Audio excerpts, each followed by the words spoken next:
Hello and welcome to the Monster Mechanics Podcast, where we take creatures of myth and media and see how they can be improved. I am your host, Scott Paladin, and with me as always is the Blackadder to my Baldric, Zach Jaquays. What are we talking about today, Zach? This week we're talking about vampires. All right, vampires. Well, if there's an off chance that any of our learned listeners do not know what a vampire is, they are a creature of myth and now of much media. Oh, yes. That is an undead and sometimes not undead creature that sometimes drinks blood, but also sometimes doesn't drink blood. And anyway, anything can be a vampire is what we're saying. Traditionally, the original version of the vampire was a corpse, was a dead person that would rise from the grave and feast on the life essence, but sometimes specifically blood of usually close family members. And it would cause them to waste away. And then almost always in those myths, eventually they would go back and find the original vampire in there. They would dig them up and find that they were still beautifully undecayed and had rosy cheeks and like red lips and all these things. And there's a whole long list of different things you can do at that stage. You can stake them through the heart. You can bury them standing up at a crossroads. You can, sometimes you can decapitate them. Other times you have to decapitate them and then stuff holy wafers or garlic into their mouth. Yep. Sometimes you have to have them blessed by a priest. Mm-hmm. So that's the original version. Later on, they were the subject of the very famous Bram Stoker novel Dracula, where a bunch of vampire hunters, including the famous Van Helsing, all hunt down Dracula, the son of Dracul, the Impaler, who is an actual Romanian historical figure. And that has its own list of weaknesses, like they can't cross running water. And I think that in that version, Dracula has to have a coffin with soil from his homeland in it for him to sleep in. Otherwise, he wastes away without that. Yeah. And from there, media about vampires goes in about 1 billion different directions, right? Yeah. Some of the primary factors of being a vampire is usually they drink blood. Usually sun is some kind of anathema to them, although with certain things like Twilight, they've kind of hand-waved a bit of that. Well, and to credit, Blade did that first, although it wasn't sparkly, but he could be a daywalker. Yeah. I think, Blade was a half vampire. Yeah, God. Where they got to pick and choose all the best bits. Yeah, exactly. Aversion to garlic, being unable to cross thresholds such as doors into homes without being specifically invited in. Their reflection may not appear in mirrors. They cannot cross running water. Tidbit about the mirrors thing. It's because they had a traditional weakness to silver. Silver is thought to be a magical metal in a lot of ways. And almost all mirrors up until very recently were backed with silver. And so the idea was, they wouldn't appear in the silver reflection because they are weak to the silver metal. Oh, that's a cool little way of looking at that. Yep. What else makes a vampire? Yeah. Often they are thought to be able to transform into bats or wolves or into mist. And a lot of the times they're thought to be like beguiling or charming or like literally be able to hypnotize people, but with their presence or with their eyes or with their voice or something like that. Which has more recently become a sort of all vampires are sexy kind of trope. Yep. Sometimes it's just that. Although if you go back to like the myth of the Nosferatu, they were hideous to behold. Yeah. Original vampires, quote unquote, like the old school Eastern European early myths for them were all corpses. I mean, they were dead. And so they weren't sexy, but they could be hypnotizing. They could have a power, an animal magnetism or something like that. And there's arguments that like folklorists and stuff will get into about older legends that fed into the vampire. I mean, like there's versions of it that go all the way back. They'll trace it to ancient Egypt and to Sumeria and all these things where any kind of demon that might have a sort of cannibalistic bent to it might be called a vampire. There's also the Revenant, which is a very closely related undead legend. Vampires are big and squishy as a thing. Like they have, the way I described it is they have anti-canon. Like anything at this point can be a vampire if you decide to call it a vampire. Like anything that you can say is true of vampires, somebody else has said, oh no, that's not true. They don't actually do that somewhere else. In fact, on that note, there is a fantastic Wikipedia article, which is a giant collated table of hundreds and possibly thousands of different like appearances of vampires in media and what their powers were and what their weaknesses were. And it is amazingly long. It is I'm not going to say it's the longest Wikipedia article I've ever seen, but it is huge. Somebody has gone through and done a ton of work on this thing. Well, I mean, there's a new vampire book out every day, it seems. Yep. So their work is never done. Oh, yeah. They're very popular. Well, before we get into, because I have a pitch for you and we'll get to it. But before we get to that, I want to ask, do you have a version of vampires that you like? Like, is there something in like a movie or a book or something like that you're like, oh, that's a vampire that I like kind of subscribe to? For me, it's always going to be like kind of the traditional European vampire, like your Dracula and whatnot. Yeah. Like the drinking blood, the sleeping in a coffin, dies when exposed to sunlight. Yeah. And with kind of like a laundry list of little weaknesses and whatnot, that's always been vampires to me.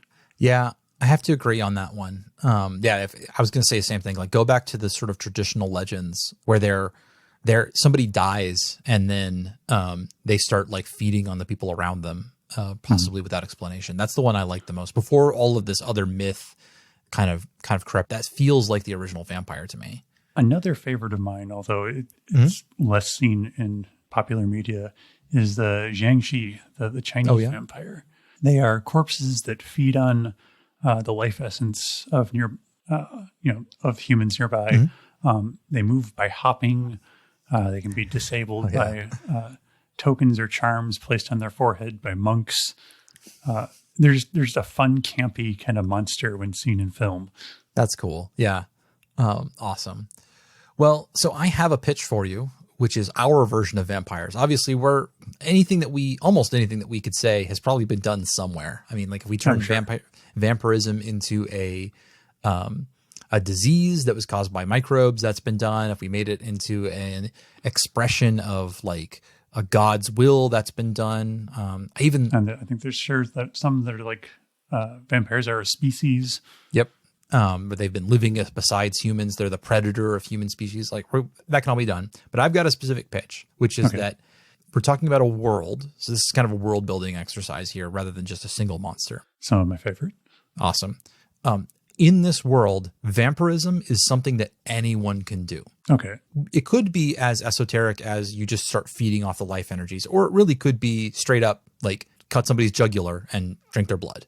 But that it's not something about like, it's not built into, like you didn't catch a disease. You weren't turned into a monster. You weren't like born a monster. Anybody who decides to do this can extend their life and gain back. Like I think even to the point where it might cure disease or roll back the aging process, where it like brings you health and life. And it's done by deliberately drinking the life force out of someone else. But it's just part of the world. And then people who are vampires are people who choose to do this. And you could go a couple of different routes with this idea, where maybe it's about like cursed knowledge, like the knowledge that you can do this is something that it has to be kept a secret so that people don't start doing it all of the time. Or maybe it's one of those things where everybody knows about it, but it's, it's so taboo. So you don't do it. Exactly. Or you could go into if you want to be super allegorical with your class structure, you could say that, the upper classes practice it all the time by, literally sucking the lifeblood out of the lower classes. But that's the idea I want to talk about. So the first question is it literal drinking blood, or are we talking about something more wishy-washy? I like the drinking blood is a part of it. Okay. That adds kind of like a gruesome factor that makes it all the more taboo. I think if you're just kind of draining, the life essence, it becomes a little more esoteric and a little less frightening on a visceral level. Yeah. And on that note, I think that it'd be really cool if maybe at some point in the story, there's a bunch of ritual around it, and there's a bunch of like accoutrements that go with the process of draining blood out of people so that you can drink it, but that none of that's actually necessary. It's all stuff that people have added on in order to sort of make them feel better about doing it. It's all like Like all you have to do is like cut somebody open and start drinking their blood. That's the bare necessity of becoming a vampire. But by saying sacred words and like partaking in a ritual and doing it in a sacred place and using the special blade and things like that and putting it into a golden bowl and stuff like that, it makes people feel like it is established and like helps them assuage their guilt about the horrible thing they're doing. It makes them more removed from it. Mm-hmm. So one of the things that kind of sprung to my mind when you're talking about the upper class doing this kind of thing, was there's a dish called, I think I'm going to butcher the way this is pronounced, but ortolan. Okay. Where you basically eat a songbird. Oh. And you cover your face with a napkin while you do it. Yes, I've heard of this. I did not know the name. But yes, I've heard about this where they talk about like you crunch the bones up and everything. Yeah. You eat it, bones, beak, and all. Yeah. Bonkers. And I like the idea that like there's like some kind of ritual with that, like where they hide their faces while they do it. Yeah, yeah. Oh, that's fantastic. So you can kind of imagine a scene of like a bunch of noblemen sitting around a table with like cloth draped over their heads and like bloodstains starting to blot the. Oh, that's fantastic. Yeah. Okay. So they've got, that's a beautiful image. Like, okay, I'm imagining those stupidly long dinner tables that they have in movies where Exactly. Yeah. It's like this huge rows of people. And then you have like a figure in the middle of it that's laying on the table. Mm-hmm. And then the version that I'm thinking of, like you have channels cut into the table that go out to each of the seats at the table. Okay. So they can basically you can start the incision or whatever, and the blood will flow out over the table directly out to each of these people that are sitting there waiting for it. And it will. I'm thinking of like a goblet that's been set into the table that gathers it up. Yeah. For them, and that it's at a certain point during the ritual of drinking someone's blood, you finally are able to lift this out. And I love the idea of the cloth draped over their faces or masks or something like that. It just adds like a very unsettling factor to the whole scene. Where not only can they not see what's being done in front of them, but they can't see each other, and they can't be seen. And like it's a really lovely thing. Oh, I like the idea also of them. I wonder, could you like drink the blood straight through the cloth as though it's supposed to be a filter? Oh yeah, I could see there be like a whole bunch of different like rituals and whatnot. Yeah. From like different societies about how they approach this. Yeah. When really none of it is necessary. Oh yeah, yeah. You don't have to do any of it. There's customs and whatnot for every nation or whatnot. Okay, so we have one nation. Let's call them the capitalist allegory, and this is the one where all of the nobles have gotten together and have formed this aristocracy, and they gather up young people from the ranks of their proletariat and probably immigrants and stuff like that too, like sort of the unwanted, right? And ritualistically sacrifice them on this huge table like we're talking about, and that maybe in this version they've I wonder if they're doing this openly as like a the way we describe the ritual doesn't sound very open, so this sounds like it would be a secret, like this is a thing that they're keeping from their subjects. Absolutely. Where maybe they're telling the subjects that like, oh no, the reason why we live so long, I have been your king for millennia, and it's because I have been given the divine right of kings. Like I have been granted immortality by God himself, and therefore because I am better than you, I am going to rule you. Well, when it turns out it's actually because he's been drinking people's blood for 1,000 years. Yeah, that's cool. And then I like the idea of a society like elsewhere in the world, in this same another nation, right, where they have stamped out this knowledge completely, where there are it's not allowed to be written in books, it's not allowed to be tales of it aren't allowed to be told. Like they don't even allow people to tell vampire stories, right? Like because that is too close to giving somebody an idea. Yeah. In fact, actually, that could be the same nation. Absolutely, yeah. Okay, so our capitalist allegory nation has the secret police, who are the vampire hunters, right? Like those are the guys who call themselves vampire hunters. But what they are actually doing mostly now is stamping out the secret knowledge of vampires. And maybe hunting the lower class vampires that. Yeah, they're hunting the rogues down because those guys might screw it up for everybody else. Yeah. That's cool. I love the idea of vampire hunters as a secret police, though. Yeah, that is really cool. Okay, so in this universe, do the traditional or some subset of the traditional weaknesses apply? Like, is it something that like does it grant the weakness to sunlight or something like that when you do it? I do like the idea that there's definitely some kind of Trade-off? weakness associated. But I mean, with the laundry list of kind of the traditional vampire of just so many weaknesses, it almost seems like, what is this even worth it? Although so here's a twist on it that might make the weaknesses make more sense. Okay. Which is that the more recently you have fed, the more power that you have within you, the less the weaknesses affect you.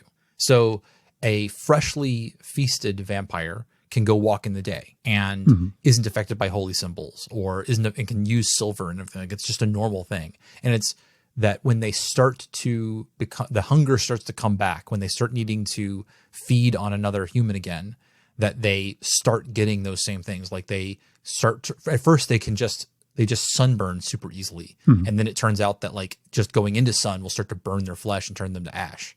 And like, that's how they start to know that they need to go feed again. Yeah. Okay. That's kind of an interesting idea where it's like once you've committed to this, you can't stop. That's kind of Oh yeah, I know for sure. Yeah. That you've made a choice and that stopping now will lead to your own death. And then, so like some of the more straightforward weaknesses I think really work for that one, especially something like sunlight is just like a straight up weakness. Oh yeah. Some of the more esoteric restrictions and weaknesses, like unable to cross thresholds and unwilling to cross running water or stuff like that, that could be something like maybe the vampire hunters are disseminating those ideas as a sort of a disinformation campaign, or exactly, and they may believe it. Like this is something that they've been told. Oh, okay. Yeah, that's a cool idea where it's something that the elite upper class have kind of passed down to the vampire hunters, mostly to cover their own tails, but maybe to perhaps weed out a particular group of people that they want taken care of or something. Yeah. And if you set out things that are well known to be weaknesses for vampires, then you can prove yourself not a vampire by like flaunting them, like, oh yeah. Like going out in sunlight when you're freshly fed is something that you have to make sure you do so that people don't start to suspect you. That's cool. Okay. So I definitely like the idea that there are the secret police who are like trying to stamp out all knowledge of vampires, but obviously vampires are a problem in this world. So they're not that effective at it. Like there is still a lot of knowledge about vampires out in the world. Like people are telling each other in hushed whispers and things like that. So there's probably like some neighboring nations or something that maybe embrace vampirism like wholeheartely. Like it's just a massive part of their culture. Yeah. They've sort of built it in where, in fact, maybe they've figured it. They've got this system built out where they will indulge in it, but they are sticklers about consent. Like people have to be willing to sacrifice themselves in order to keep other people alive. So like there might be this whole thing about like, what is a life worth and what is my life worth versus the king's life. And so, an old or sick person might say, okay, well, at this point, it's better off for me to be fed upon by a vampire who is going to do good for this world, if they're good vampires, right? Like just because they're just people, So vampirism is kind of a meritocracy. Meritocracy is the wrong word because it would imply these people actually deserve what they're being given. But rather more like at this point, the harsher way to put it is that you've tricked all these people into giving up their lives to sustain yours. Like you've built in this like structure that is super exploitative and even has like robbed them of the ability to like disagree with you. I also kind of like the idea of like a society where they treat this like the knowledge of vampirism as a reward to like, I don't know, maybe like a scientist like discovers a cure for disease or something. And they're like, we need to keep this guy around. He's doing amazing work for our country. He's put us light years ahead of the neighboring countries, so we'll give him the secret of vampirism and keep them around for that long. Yeah. Well, I mean, like, if you have the same leaders for hundreds, if not thousands of years, think about what kind of stagnation that causes in your society. Because, like, no matter how progressive a leader from the 1500s would have been, they are definitely going to be super backwards by our standards today. Absolutely. But imagine that guy was in charge and controlling everything the whole time. Yeah. So this would be this world where, like, changes happen only occasionally. But yeah, you could see that. It'd sort of be a perpetual dark age almost. Yeah. Which could actually be an explanation for why your fantasy world hasn't changed in the 10,000 years since the giant mage wars or whatever, is because vampires are controlling everything. And that means that you can't progress. Although by that knowledge, somebody who has been, if you are a knowledge seeking person, you are looking like a scientific discovery or something like that, that kind of person, having 1,000 years to like build your knowledge and learn all these new things, you could get pretty far with that part of it. So scientific discoveries may not be stamped out the way that social progress might. I also like the idea that maybe like their feeding cycles aren't necessarily linear. Like maybe they're exponential. Like at first you can get away with just, one every every month or so. Yeah. But, 1,000 years later, and you're draining 4 or 5 people a day or something just to keep from bursting into flames in the sun. Yeah. It becomes harder and harder for you to keep it going because it's a growth path. So at some point, a vampire gets to the point where they literally could not be drinking blood fast enough in order to sustain themselves, and that's probably a natural end for them. I mean, like there's a point where it's just like, well, this is literally not tenable. Like even if we just shoved a pipe down your throat, you couldn't keep this up.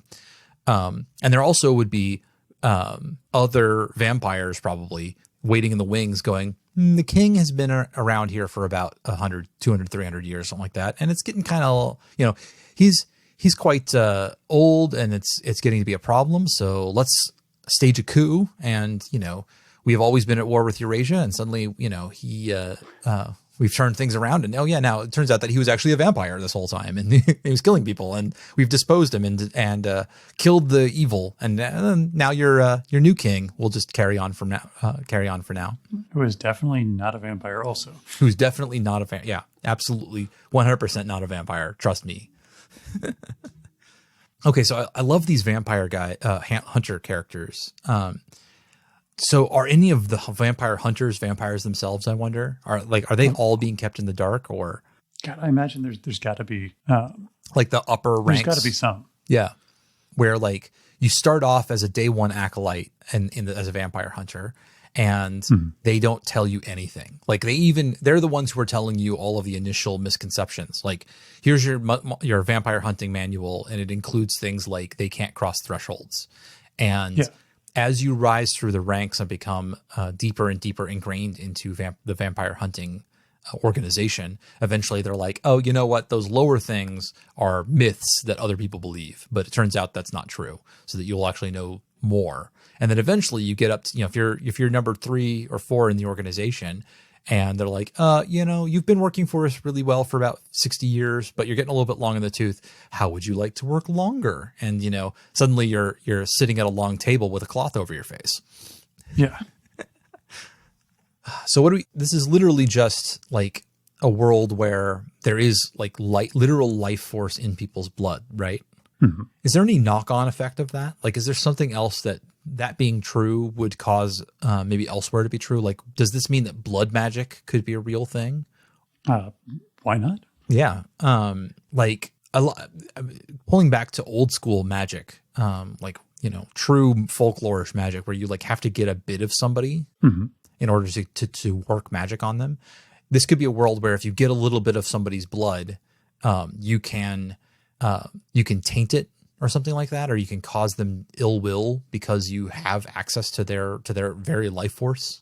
That could be cool. You could have that's the basis for a bunch of spells. Oh, maybe there's like a limited form of like not quite so bad vampirism. It doesn't work super well, but where it's like they take a bit of your blood and a bit of like a larger quantity of like pig's blood or something like that.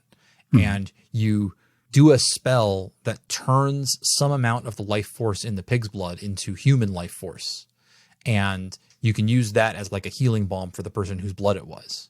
Like it produces like a thing that's targeted specifically for them. Interesting.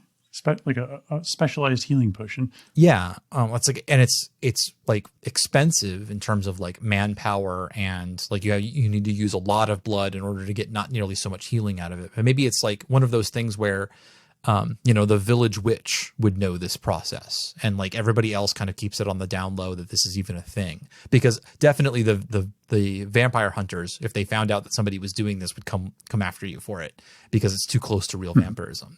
And it doesn't actually involve any human feasting on anybody else, but by the same token, it's also much less effective. So it's really only about like getting somebody who's on death's door over a particularly bad hump. It's not like going to reverse aging process or anything like that. Interesting.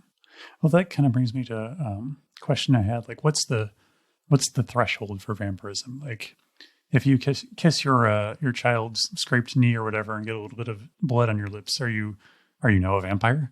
I think that it has to be enough blood that it would cause damage to the person. Does that make sense? Or maybe even just like enough to kill them. Like, yeah, that was the initial threshold I was thinking, is like they have to die. Like it takes so much blood that you have to die. Mm-hmm. But I'm also thinking is I like the dramatic tension of somebody who's been like wasting away over a couple of days because of repeated feedings from a vampire, and then you save them at the last minute by killing the vampire. And I kind of like to leave narrative space for that to exist. Okay. So I like, but the idea that you go in and you're taking enough blood that like it's more than gets taken when you like give blood, like in modern day, right? And so they're feasting on a lot of this stuff, enough that it's like causing you anemia and like causing you to actually like your body is not able to keep up with the production. Now, feeding more in a single sitting is probably better, but not you don't need to actually like get an entire human's worth of blood in one sitting in order to at any one particular time. Now you can. In fact, maybe that says something about, okay, so how much blood is in a human is a question I have. How much blood is in a human body? Hey, auto completed. Okay, so the average adult has somewhere between 1.2 to 1.5 gallons of blood in them. Mm-hmm. Drinking that much liquid is like actually super problematic. Like you won't be able to, like your stomach is not big enough to contain this. And this is a world where vampires are not like physiologically special, right? Yeah.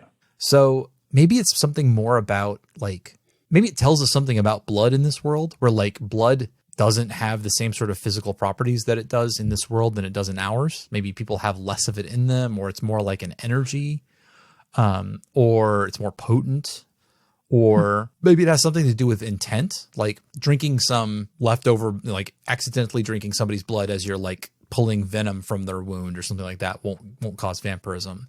But like knowingly drinking their blood allows you to suck the lifeblood out of them. And then it's a lot more about the life energy that's contained within it than the physical blood itself. Interesting. Yeah. I don't know. I'm not sure which way you want to go on that one. I mean, there's definitely narrative elements to both of them, where there's certainly something to the accidental vampire. Yeah, that is true. I think, but I was just saying, I don't think that's necessarily a route that you have to go. Yeah. I do like the idea that it is something malicious. Yeah, I like the idea that intent kind of has to be there, or that you it's kind of something that you wouldn't normally do. Like you're not going to drink a bunch of blood from somebody, like more than a quart or two. Okay, most people who aren't Zach are not going to accidentally drink a quart of someone else's blood. Well, you don't ever do that? Like accidentally mistake the blood jar for your orange juice? Yeah, I mean, I never go out to the break room at the office and accidentally fill up my thermos with blood instead of water. That doesn't usually happen. I mean, look, it can happen to anyone. It's an honest mistake. I mean, if this was a world where people literally had like their blood was different than everyone else's, like there was something strange about it. Like it didn't go into the, like if you drank it, it didn't go into the stomach. It like the process of drinking it, like directly injects it into your own veins or something like that is interesting. But it means that everybody's walking around in this world either with like blood sucking fangs, reverse viper's teeth, Or maybe they've got like some flaps in their neck that they can just open up, and they can just like suck the blood down into straight into their carotid artery from it, which I guess implies the reverse, which means that they could just open up their mouth and spew blood out of it. It's a bunch of fire hose vampires. It's not even just the vampires. It's everybody in this entire world could at any time open their mouth and fling blood in like a spray. It's a defense mechanism. Yeah. I mean, there is a species of lizard that sprays blood out of its eyes as like a defense mechanism. Oh yeah. Yeah. Horn toads. Yeah. They're called horn toads despite the fact that they're not toads, but yeah. Mm-hmm. Yeah, they're special. I don't know. I kind of like the idea that they've all just got flaps in their throats that they can ingest things straight into their bloodstream from. I don't know why that would be the case. I feel like I would just like if I was reading a story and that they just wrote that off as completely normal. I think I'd put the book down and just go find something else to read. Okay, so we'll leave that little branch of our rabbit hole unexplored. Okay, so it's maybe has something to do with the sort of blood as a life force carrier, and that maybe it's one of those things where small quantities actually are like reasonably good for you, but not like enough to trigger full vampirism. So maybe it's one of those things where like in this world, people just have the ability to ingest life force straight from blood. So maybe some cultures, they're like, okay, you can't go full vampire. Like you can't like drink lots of it in order to sustain yourself. So there's maybe a threshold there, but maybe small quantities given to sick people or children or old people or something like that is something that like a community can do to share their health with one another. You'll never grow up to be big and strong if you don't drink your blood. Exactly. But I can kind of imagine like what the capitalist analog or allegory, the capitalist allegory of our story would think of as a primitive culture who are just, more in tune with nature, sort of hunter-gatherer level, who are ritualistically sharing their blood with one another as part of a thing to like keep the tribe hard. So they're looking down on the socialist vampire society of. Yeah. I mean, honestly, if you're going to have the capitalist allegory, the communist allegory is right there. Yeah. Although I guess the communist one is more, you are forced to share your blood with people without your consent. Which is kind of yet another interesting way of looking at it. I know a lot of libertarians who would agree with that as an allegory for taxation. Yeah. Except in this version of it, they're giving the blood to probably the old and the sick, as opposed to the 1,000-year-old kings and bourgeoisie of this society. Mm-hmm. Well, and if you want to like draw from more analogies like that, like you've got there's always like the blood of Christ analogy in religion. Oh yeah, that's weird. Yeah, which maybe they have some similar religious doctrine like that, where something like that originally sprang from actually drinking the blood of others. Yeah, and has sort of been toned down over time, either by the vampire elite or just through the that's weird. Maybe we don't do that anymore. Yeah, maybe it's one of those things where in some of the versions of the legend, it's like, oh, our God formed us from clay and gave us life by slitting open his finger and pouring the blood into the mouth of the clay figure, and that brought them to life. Mm-hmm. And then in the societies that try to keep the knowledge more curtailed, that legend has been changed, like it's been edited, so that it's more like, oh yeah, he formed them from clay and then breathed life into it. Yeah, breathed life or slaughtered a sheep and or milked a cow or something like that and put the milk into the mouth of the clay figure in order to bring it to life. And that the different versions of the myth reflect the different ways the societies view vampirism in this world. Interesting. I do kind of like the idea that maybe there's like one core religion, and there's a bunch of offshoots, subsections and that have kind of branched off depending on how the society's been molded around the idea of vampirism. Yeah, that's cool. Oh, one of them might have, or like something that was like an early tenet of that church might be that like every person has is a vessel for life that has been poured into them, and that you can, and then there's things within the legends about like emptying the vessel or like drinking from someone else's vessel, stuff like that. There's some interesting language in there, which could be kind of cool. Yeah, that's kind of a cool idea. And then in their world, maybe God was a vampire, like, oh, that's funny. The idea of the world was not created by a loving God. It was created by a God who wanted to harvest all of the people in it. Like you're all just a farm of blood sacks for the vampire god. Interesting. Yeah. That's cool. That's very metal. Yeah.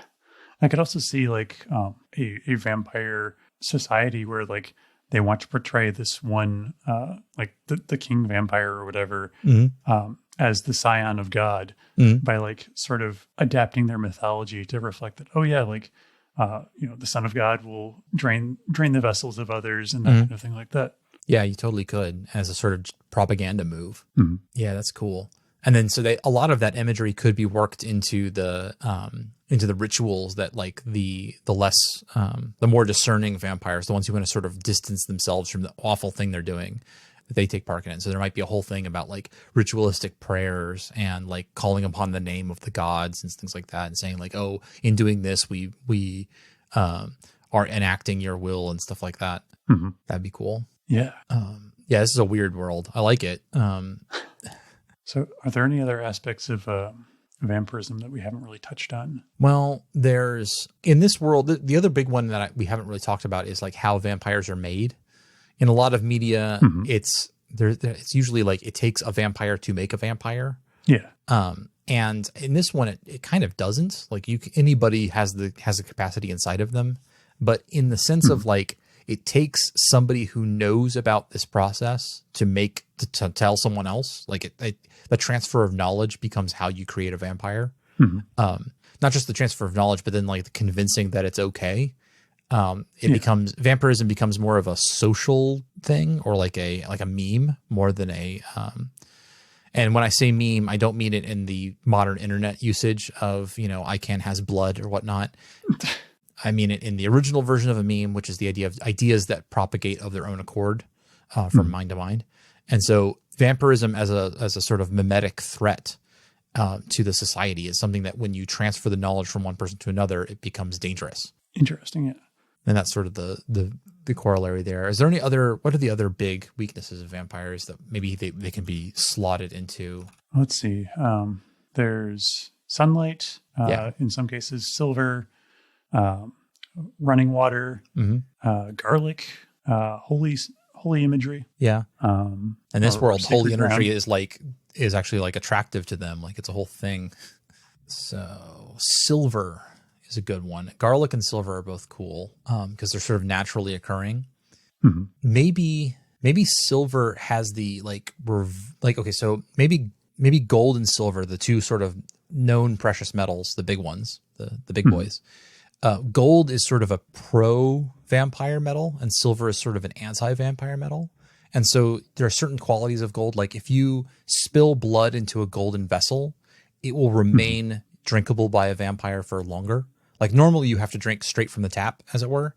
And if you catch it in a golden cup, you can actually hold on to it for longer.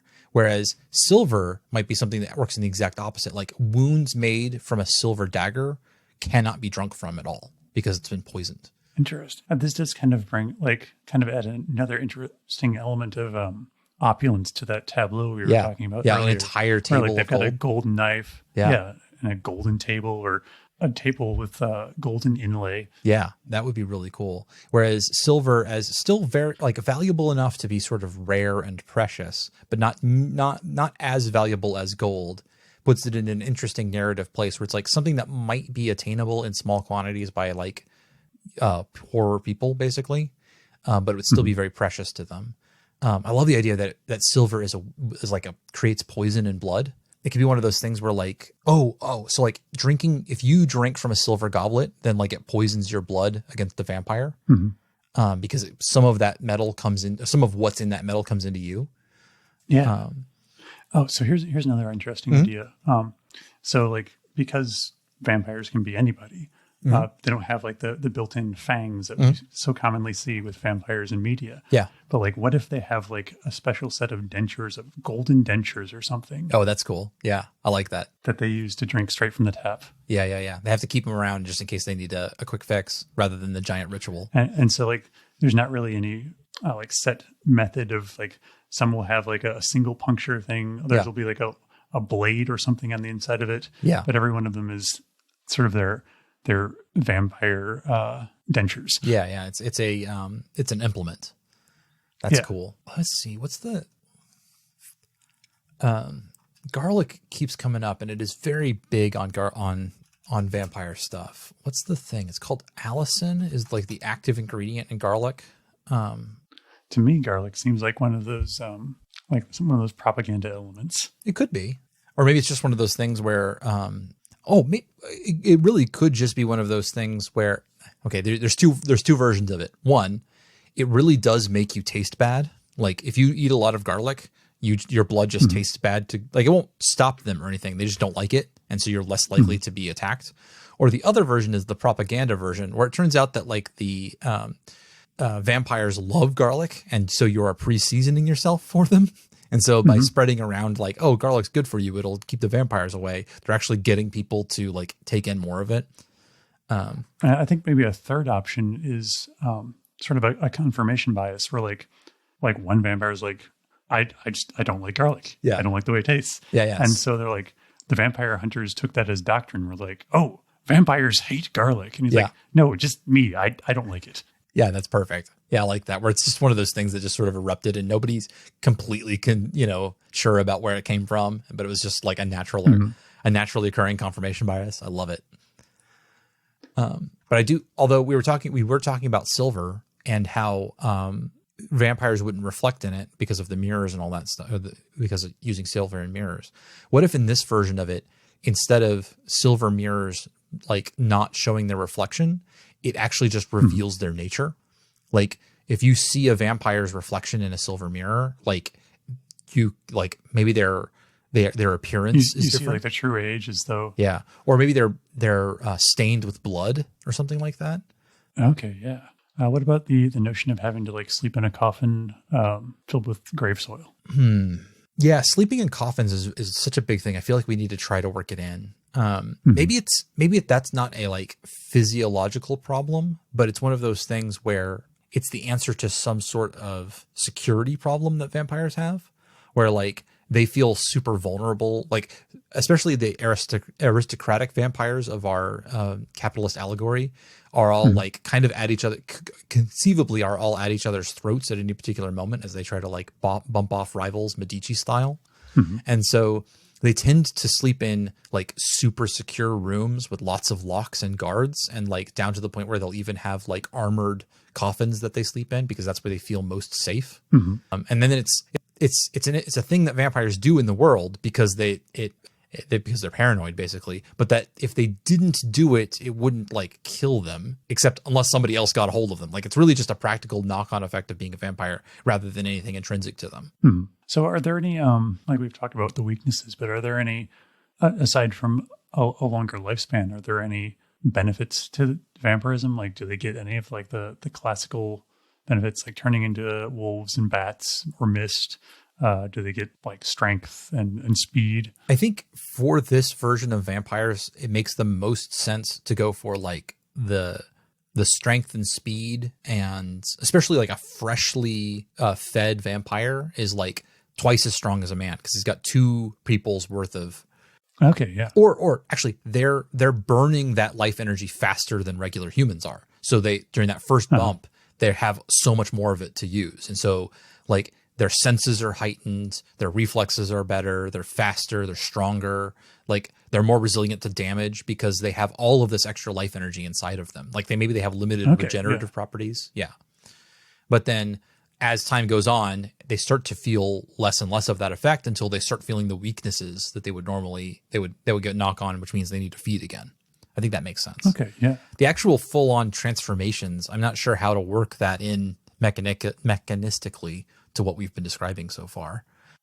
Yeah, and they may not be a good fit for this. Yeah, it could be. Although the vampires being like entrancing and charming could be one of those like early state, like when they've just fed, that they like their brain is working very fast. They know how to manipulate people, and they're able to like call upon the confidence that they maybe wouldn't normally be able to in life in order to sort of like bring people along on things they wouldn't normally agree to. Like it's not full on entrancing, but it like feels that way because you're being manipulated. It makes them more charismatic. Yeah, exactly. It gives you a bonus to your charisma score. Well, I think that we're bumping up on our time for calling around to this. Do you have anything you want to add before we head out? No, I think this is an interesting take on vampires. Yeah. I think we might have struck onto one of the few versions of vampires that haven't already been done. Well, I think one of my favorite things about this is that it makes like vampires in this world, they're not a misunderstood creature. Yes. They are monsters. Yes. Based on monstrous actions. Exactly. I like that a lot, where there is no pathos where they can sit there and say, "Oh, woe is me! I was struck by a vampire and turned into one, and now I am a monster, and I wear these really tight leather pants, and you can feel bad for me because it wasn't my choice." It's like, no, it was your choice. It was every single one of them. It was your choice. Yeah, and that's cool. And then they can still try to pull cards on like, oh, what would you have done in my place? And it's like, not killed people. That's what I would have done. And that's cool. That makes you so rarely get clear cut lines in mythos like this, where okay, these are definitely evil people, and by tying it to an active harm of other people, I think that makes it clear.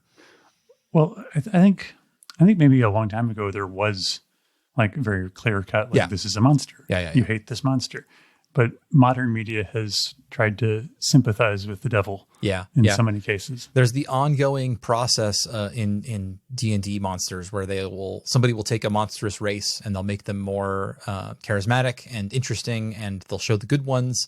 And then most people will be like, well, I like those characters. I'm going to make more like that. And then the super evil monstrous race that somebody came up with 10 years later is all a player character race and has nothing to do with the original evil as it was. Now, in a lot of cases, that's good, because the idea of a creature being born evil and it's irredeemable, I think has a lot of problematic elements. But saying that every person has evil capability inside them, and it's about whether or not they act on it, I think is a much better version of a world where you can have monsters. Yeah. I would wholeheartedly agree with that. Awesome. Well, on that slightly more philosophical note than we intended, bye. All right. Have a good one. Thank you for joining us for this episode of Monster Mechanics. You can find links and show notes at our website, monsterpod.org. Or if you'd like to support us, head on over to patreon.com/monsterpod. We can be found on Twitter at monstermpod, or you can email us at monstermechanicspodcast@gmail.com. We'd love to hear your feedback. Monster Mechanics is produced and edited by Scott Paladin. This episode was hosted by Scott Paladin and Zach Jaquays. All of the ideas produced during this podcast are released under a do what the fuck you want public license.